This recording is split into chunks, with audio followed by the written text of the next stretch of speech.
quiet bird whose wings arise with the rising sun. Oh, love, be wise. Oh, love, be deep and wise.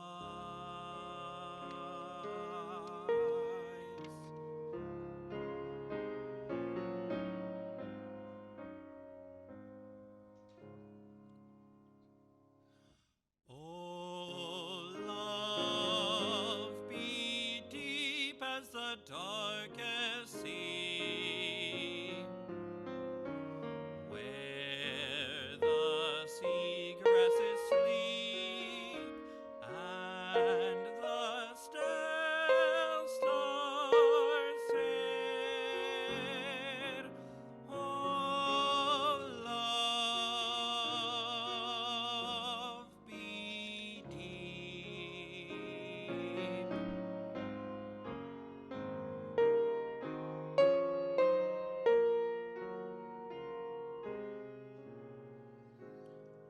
Oh, love, be wise as the quiet bird whose wings arise with the rising sun. Oh, love, be wise. Oh, love, be deep and wise.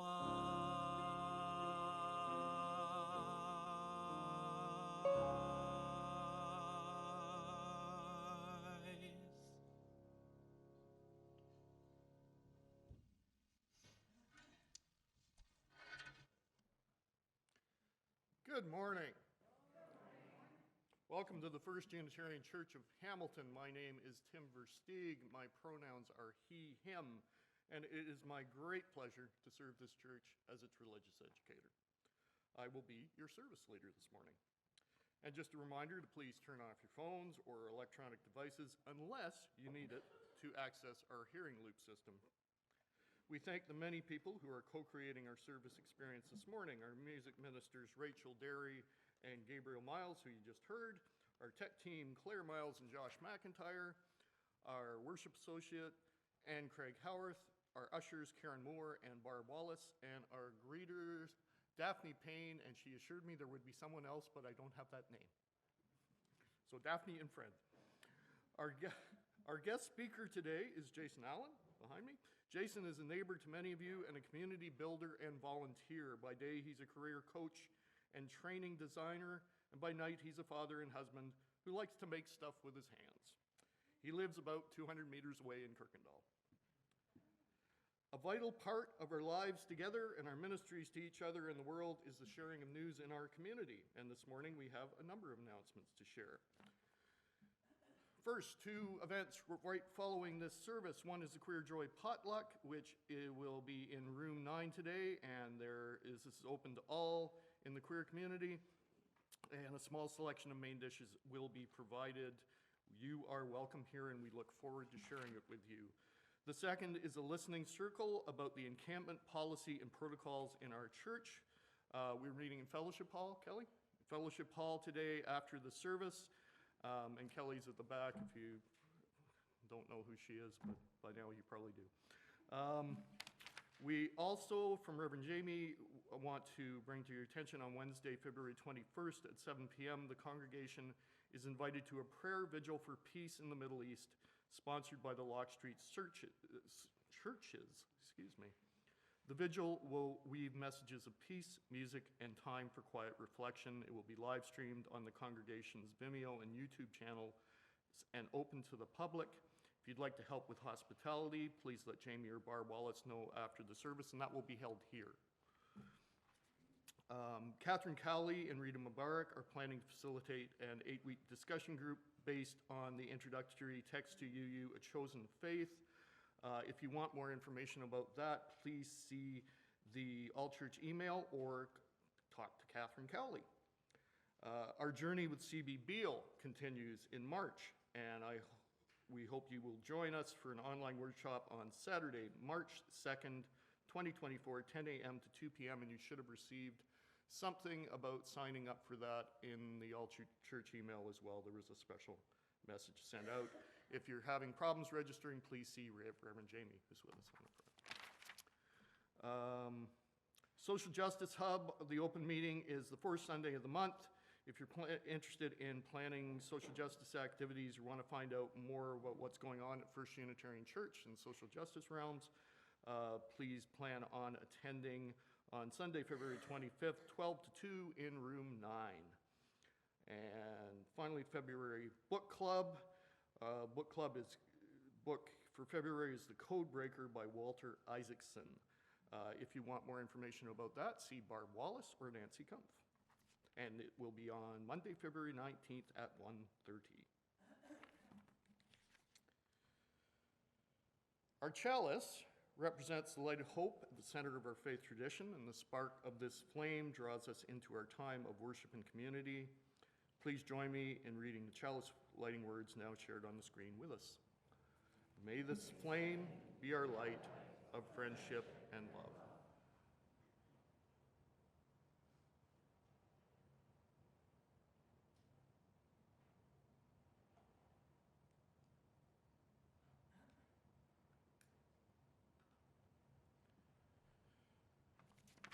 Our land acknowledgement. The city of Hamilton is situated upon the traditional territories of the Erie, Neutral, Huron-Wendat, Haudenosaunee, and Mississaugas.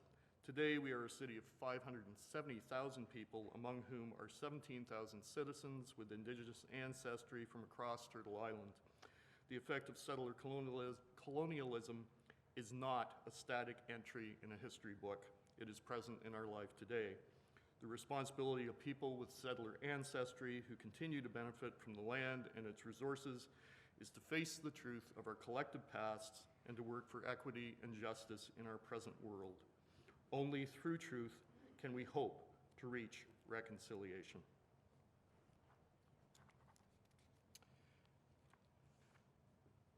And our first hymn is number 347, Gather the Spirit.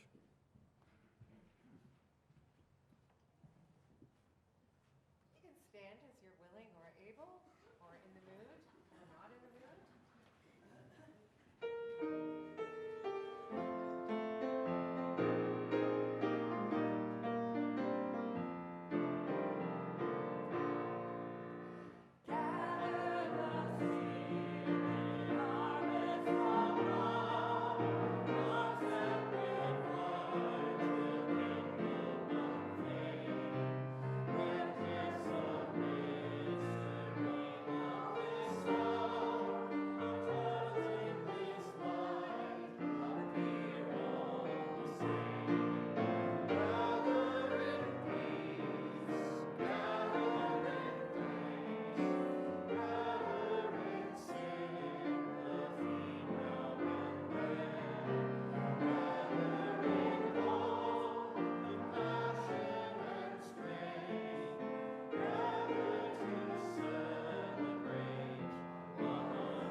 So it is time for our story, and just before our story, I would like to mention a couple of things for families and everybody else in the congregation. Number one is next week, our offering is our Eva Rothwell offering for the emergency food pantry. It has been brought to our attention by Martin Dooley that they are also looking for clothing donations at Eva Rothwell right now, particularly heavy coats and clothing for adults and kids. So if you do want to bring that in with you next week while we're doing the collection for the food pantry, it would be much appreciated. As well, we do have our family night on Friday, the potlucks and games night, and everyone is welcome to come to that, bring a game and bring something to share that doesn't have nuts in it, and it's always a good time. Our story today is called Say Something by Peter H. Reynolds. The world needs your voice. Mine? Yes, yours. Go ahead. It doesn't need to be perfect as long as it's from your heart. You don't have to be loud. Powerful words can be a whisper. You can say something in so many ways, with words, with action, with creativity. If you see someone lonely, say something by just being there for them. If you see an empty canvas, say something with your brush. If you see an empty lot, say something by planting a seed and watching it bloom. If you see someone being hurt, say something by being brave. Hey, stop. If you see something beautiful, say something with a poem. If you have a brilliant idea, say something with confidence. Eureka! If you want to show the world who you are, say something with style. If you are angry, say something to help people understand. You made me feel invisible. That really hurt. I'm really sorry. If you see an injustice, say something peacefully and inspire others to do the same. Sometimes you'll be saying something and no one will be listening. But keep saying what is in your heart and you will find someone who listens. And keep saying it, and you may be surprised to find the whole world listening. If you are grateful for being alive, quietly say something to the stars, to the universe. Some people find it easier to say something than others, but everyone has something to say. So when you're ready, say something. That's the end of our story this morning. And Nikolai, can you come and get the children's chalice? And the children and youth will be joining Kelly Wolf and Monica Bennett today in our CYRE, and they will be painting their jet pigs, which hopefully we will see next Sunday.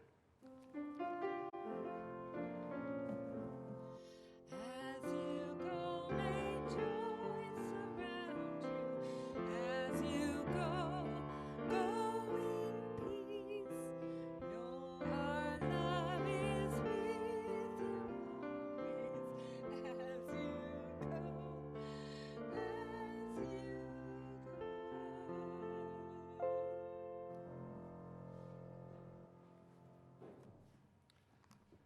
So today we want to ask a question, or I wanted to ask the question, what is the opposite of toxic? Today's service started as a conversation between Reverend Jamie and I over the last year or so. And as many of these conversations tend to be, they were free-ranging. They were discussions about the core values of Unitarian Universalism, about political activism, about culture change, and how best to serve the world from one subject position. You know, coffee talk. Somewhere amidst all that, I observed that my own place in the world, with all of its inherent privilege and historical centrality as normative, was not only going through fundamental and overdue changes, but there were few roadmaps for this journey that were available. And what roadmaps they were were often filled with gaps and areas marked, "Here be monsters." I've been fortunate enough to have other white, cisgendered, heterosexual males in my life who share my discontent with the traps of what was articulated in the catch-all term toxic masculinity in the 80s and 90s. And one of these friends is Jason Allen, who I introduced earlier, and in a short while will be sharing a conversation with me up here. But before we start, I wanted to define what toxic masculinity is, and more importantly, to ask, what is the opposite? I think it's easy to say what the characteristics of toxic masculinity are: violence, emotionally distant and unfeeling, hyper-competitive, and independent to the neglect and disconnection of other human beings. Socialization of boys tends to normalize violence, excusing bullying and aggression by saying boys will be boys. So this then is toxic masculinity, but what's the alternative? So I did what any middle-aged white guy with an education in the liberal arts and a penchant for the written word would do. I looked up the antonyms of toxic. And sadly, I found few, if any, that sat well with me. Some of the words I found were things like benign, innocuous, inoffensive, non-venomous. None of these really seemed like active calls for transformation and change. So we who are in my particular subject position are engaged not only in rethinking masculinity, but in intersectional deconstruction, also reconsidering what it means to be white, to be privileged, and to be heterosexual. Identities who share these signifiers have been at the centers of power and wealth for so long that we aren't sure how to be outside of them. But we ourselves have also been trapped. The very characteristics that we are expected to embody are killing us. Self-reliance and emotional repression are correlated with increased psychological problems in men, such as depression, increased stress, and substance use disorders. I believe that the only way out of the trap is to recognize that our liberation is tied to the liberation of everyone oppressed in our society.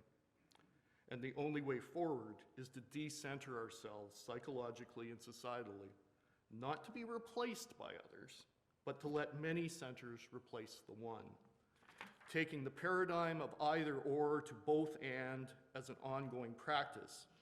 And this is part of our eighth principle work, to decolonize our own minds as part of anti-racism and anti-oppression.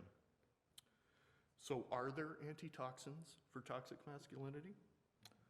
I think the biggest one is to be aware of our own internalized assumptions about our exceptionality and centrality based on the lies we were told throughout our lives. We have lived with unquestioned assumptions about the primacy of the written word, reified credentials and qualifications. We've worshipped progress and perfectionism, and we've had the convictions of our paternalistic society to prove we were deserving of our place as the winners of life's lottery for too long. So to cleanse this toxicity, we need to take some of our male tendencies and characteristics and use them for good, leveraging our voices and actions in progressive movements and for the betterment of all society without getting trapped at the same time by them.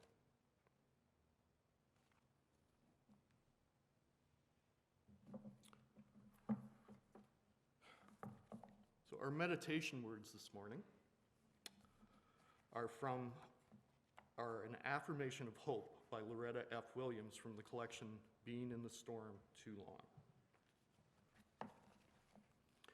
We, bearers of the dream, affirm that a new vision of hope is emerging.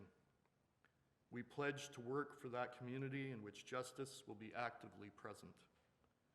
We affirm that there is struggle yet ahead, yet we know that in the struggle is the hope for the future.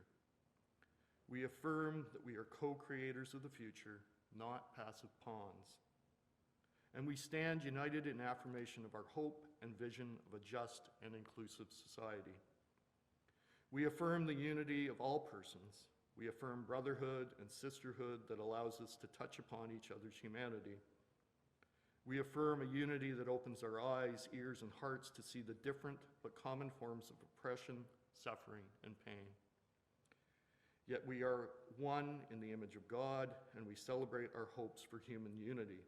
Within ourselves and within the gathered community, we will discover the strength not to hide in indifference, affirming that hope, publicly expressed, energizes and enables us to move forward. Together we pledge action to transcend barriers, either racial, political, economic, social, or religious. And we pledge to make our tomorrows become our todays.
Good morning.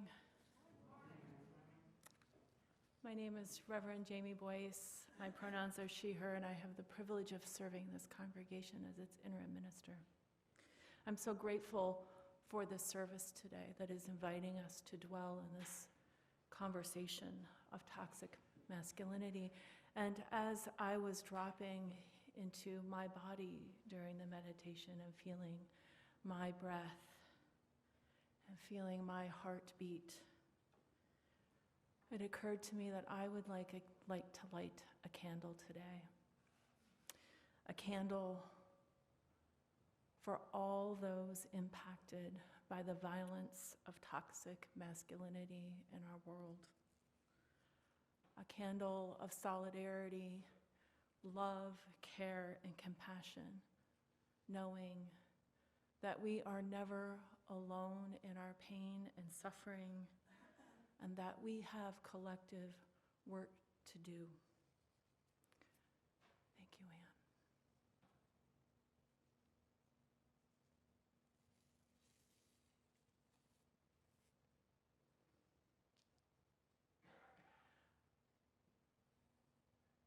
I'm here with you this morning to share the joys and sorrows of beloved community.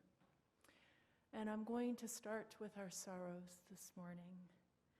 We have a concern from Kathy Frazier, who is home recovering after a long bout of COVID. She's taking good care, but she appreciates cards and phone calls to say hello as she recovers. And today I have very sad news for our Unitarian Universalist community and the wider Unitarian Universalist community. Last night, Brian Reed died peacefully, surrounded by family. Jen Reed shares this note with us this morning.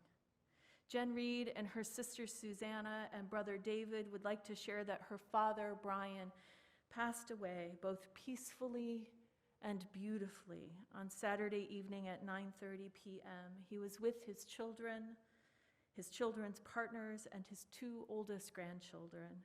We played a Unitarian Universalist playlist from Spotify, and Spirit of Life was on as he died. Brian was active and involved in Unitarian Universalism for many years, and more information about his memorial and celebration of life will be shared soon. Jen, we are with you this morning. Jen and family, we are with you this morning, holding you and our love and our care. And we want to honor you and honor your dad with a round of Spirit of Life together. Let us sing.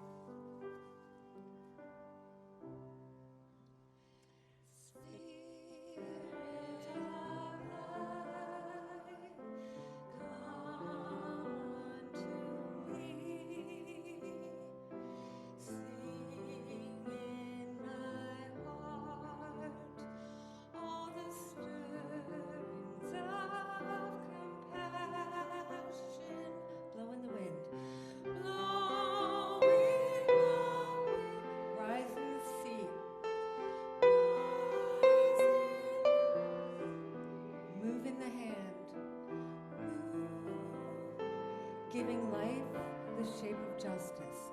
Giving life the shape of justice. Roots hold me close. Roots hold me. Wings set me free. Wings set me. Spirit of life, come to me.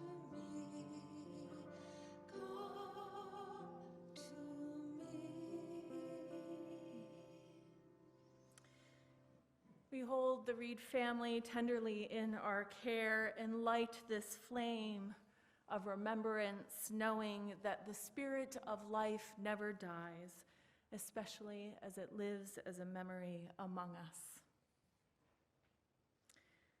I have joys to share.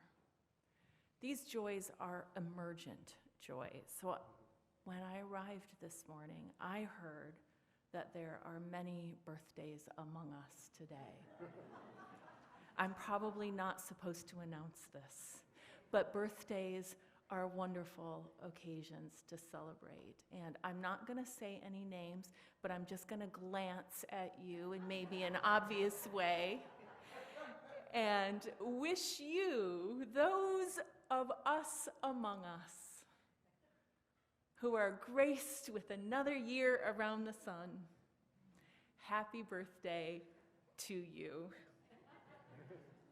We know there are joys and sorrows among us that are too tender yet to share, and we hold those in the presence of beloved community, reminding each other that on life's journey, you are never alone. Amen, and blessed be.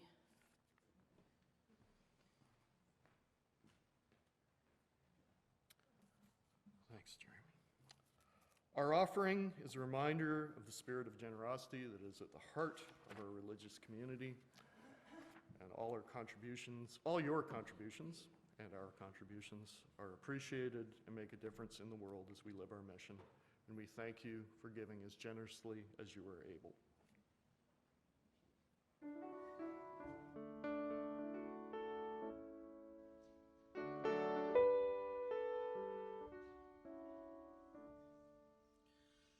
Come, thou fount of every blessing, tune our hearts to sing thy grace. Streams of mercy never ceasing, call for songs of loudest praise. While the hope of life's perfection fills our hearts with joy and love, teach us ever to be faithful. May we still thy goodness prove.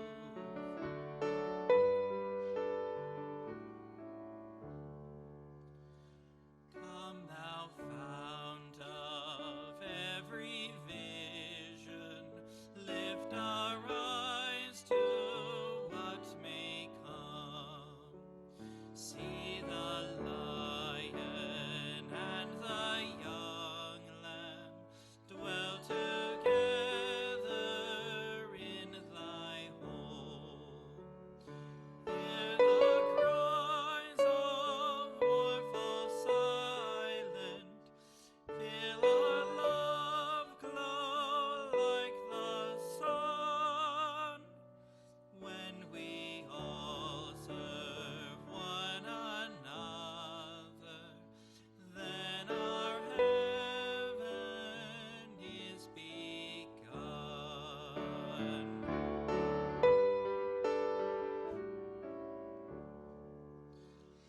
Come, thou fount of inspiration, turn our lives to higher ways. Lift our gloom and desperation, show the promise of this day. Help us bind ourselves in union. Help our hands tell of our love. With thy name, O fount of justice, earth be fair as heaven above.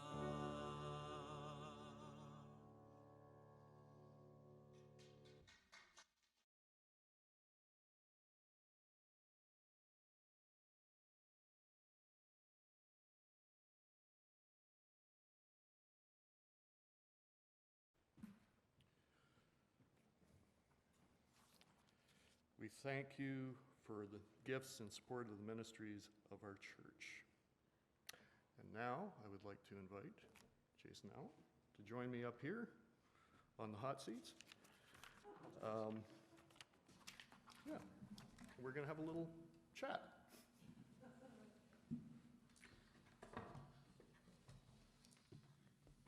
I won't get too close. It's okay. Whoa. Their natural presence just gives off that Yes, feedback, yes. you think? So I've known Jason for about 15 to 20 years. He and I met because his sons were roughly the same age as my sons, and both of us, and oh, you can't hear We anything. broke it. Oops, sorry.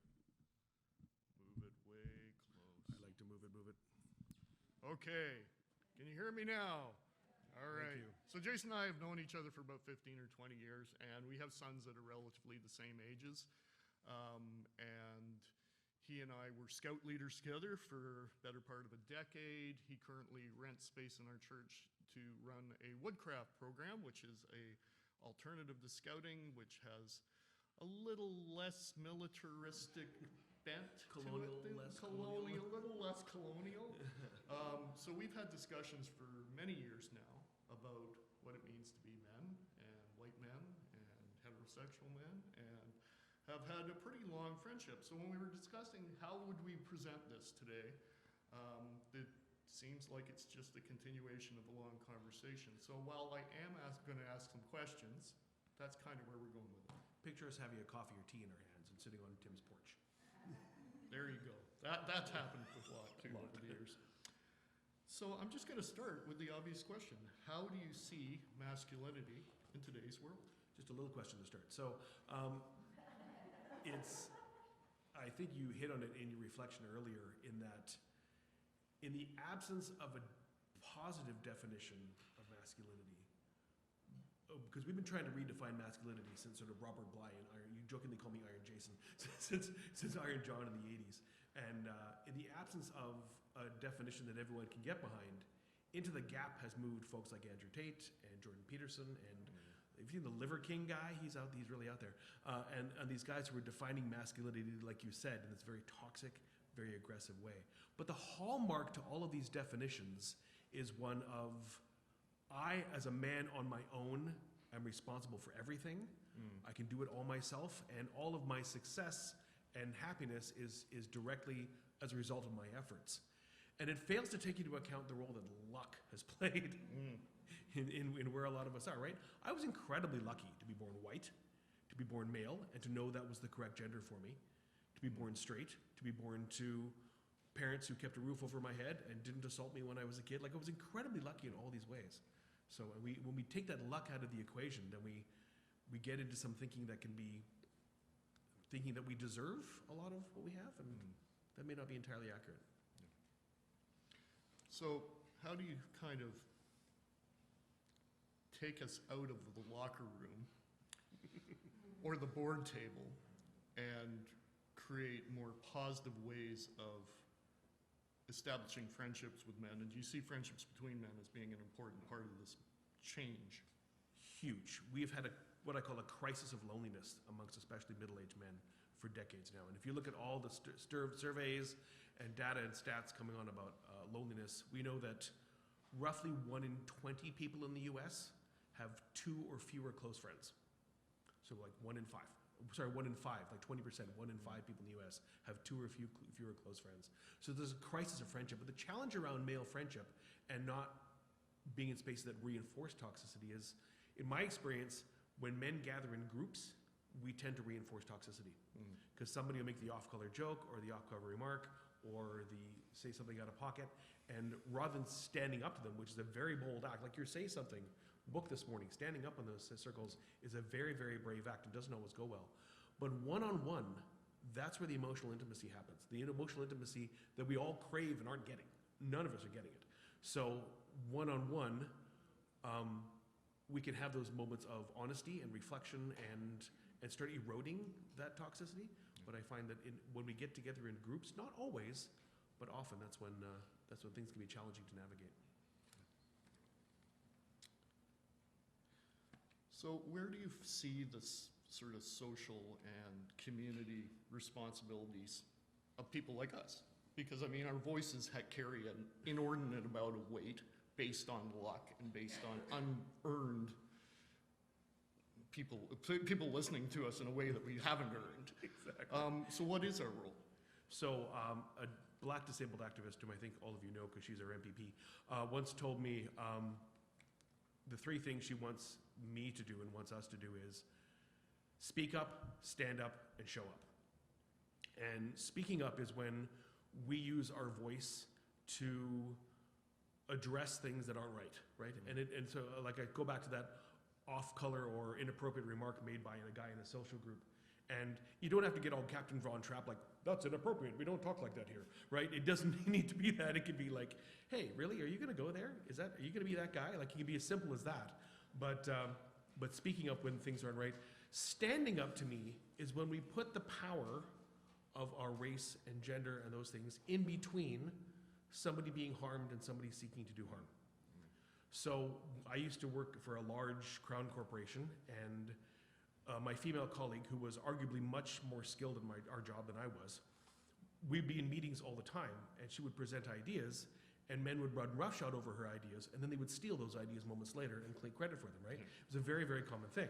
And so we're in a meeting once, and I'm watching this happen in real time, and I spoke up and said, hey, can we circle back to what Lee said?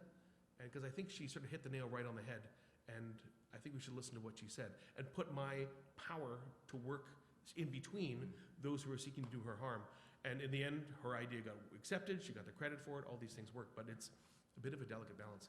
And then show up, that's the piece that I think a lot of us are missing. I was thinking about this as I was reflecting on this. In all the years I've been volunteering, and I was talking to Madeline earlier, I've been volunteering on and off since I was about 12 years old, in church settings and other settings. I can't remember a single volunteer setting I ever stepped into where there were majority men. That sounds awfully familiar. Right? Never once. Never once. So when we show up, showing up is more than donating money. Showing up is showing up and being physically present to do the work.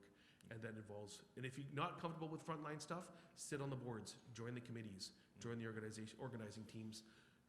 Showing up is really, really powerful, because I was talking to a gentleman in Minneapolis who runs a program for getting black youth into the outdoors. And I said, is it my job to get out of your way and let you do your work? And he said, no.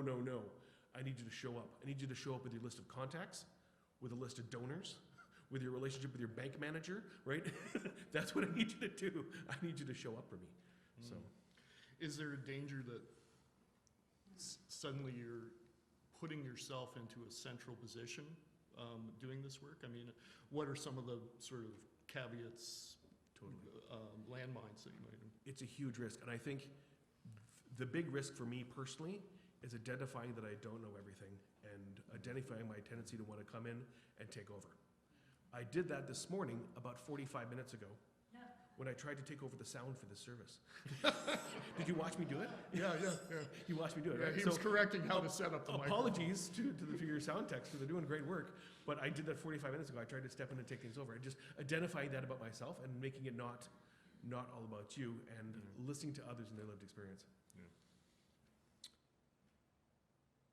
Okay, so a lot of what we've been talking about, I think, as one of the things that harms us is this sort of deconnection or disconnection with both the world and with other people. How do we reconnect? Two things I love to do, and again, it varies for different people, but two things I love to do is work with my hands and make things with my hands. So I carve spoons, I do fiber arts, I craft in all sorts of ways. I like making stuff and building things. But the other thing I know you share is we spend a lot of time in nature. It's so important to, the kids nowadays call it touching grass.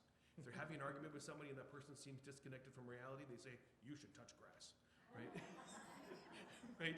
Get experience in the real world, get connected to the real things, and I think that's what nature does really well. Yeah, touching as opposed to smoking. Hello, yeah. It's like Canada now. It's Canada. And finally, I'm going to end with this one, because, there always has to be a list for white guys. We always have to have A checklist, yeah, totally. Yeah. So what are the three most pressing issues, justice issues, progressive social issues today, in your opinion? In your humble opinion? You asked. I've been thinking a lot about this question and what the three most pressing issues are. And I think the challenge is that, and I'm going to cop out here totally, Yeah, The that's challenge is that for everybody, it's a different list of 3 things. The most important thing is, are you showing up? Are you showing up to do the work? For me, it's climate change. It's a huge thing for me. But I recognize that being well-fed, having a roof over my head, having a decent employment, I have the privilege of worrying about climate change, whereas not everyone does, right? So, but for me, that's my thing, and so I show up for that on the regular. For me, having programs where young people can express themselves and connect with nature and the environment, that's important. So I show up in Fellowship Hall every Tuesday night for that. And it's almost not as important the cause itself as the fact you show up. And I read somewhere recently that the tapestry of injustice is all one. And if you're just tugging at the thread on your corner, you're helping to unravel the whole thing. Nice. I think that's a great place to finish our conversation. Thanks so much. Thanks, Tim.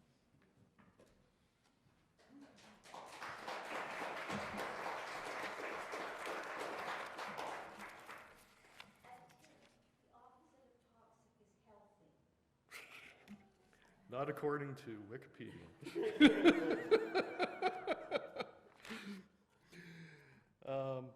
So we have our next hymn, which is number 83, Winds Be Still. Please rise and sing and join us as you are able and willing.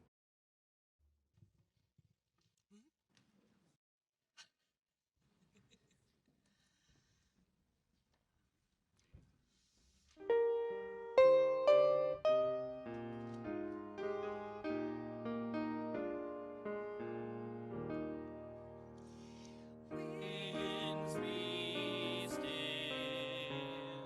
storm clouds pass, the silence come. Peace, grace, and time with our honey. My bird of hope and shine light of love, and in calm weather find tranquility.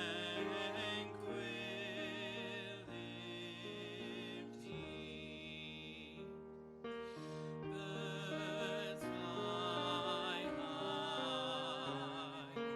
lift our gaze toward distant view, help us to sense life's mystery.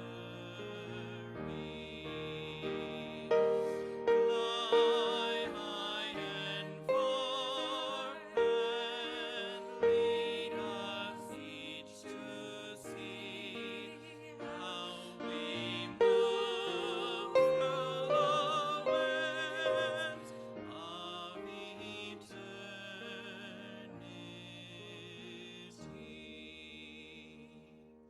Bright shining, illuminate our inward view, help us to see with clarity.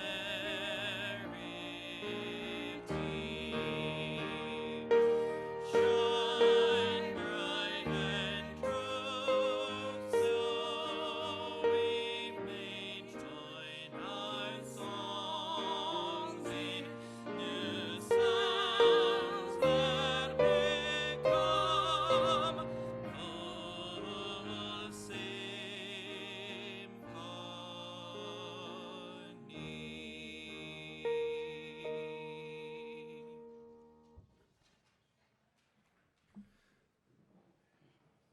May the Spirit of truth and love rule our hearts and minds and guide us into those ways that will create love, justice, and peace on the earth. And please remain seated for our postlude.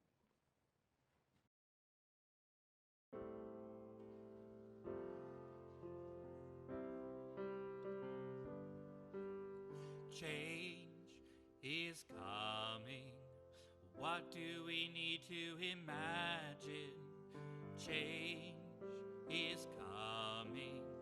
What do we need to imagine? 'Cause I know from